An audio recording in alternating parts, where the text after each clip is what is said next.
Mich Muttersprach in je war, Fragezeichen, wie war, Ausrufezeichen. Ein Deel, das ist hier wes, nix, was dich vertraut blieft, wie es ist. Nicht mal die Titel, auch die Sprach verengert sich. Das spürt ihr und das spür ich. Wölbegriepe sind entstanden, die wir vorher ja nicht kannten. Neue Unwörter kommen ab, die Muttersprach kaputt machen. Aus Sprach terwöhle, Stück für Stück. Warum blieb man nicht beim Aue? Niedriglöhner, 1-Euro-Jobber, Altersarmut, Leistungsempfänger, Mobber.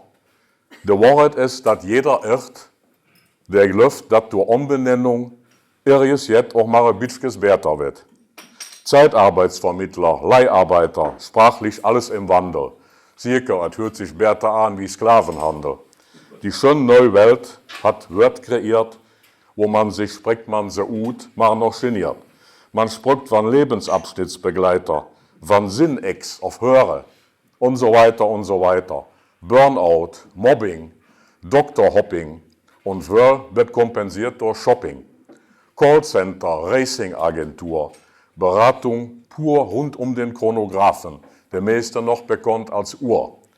Der Classroom Manager gibt Halbjahresinformationen ut. Das tät die Sprach nicht jod.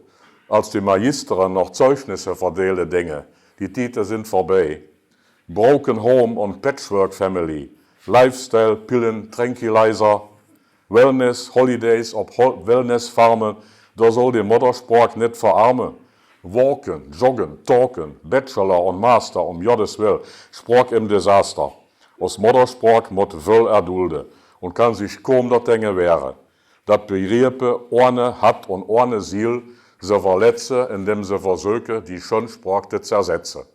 Und doch hat aus Sprach all will überstange.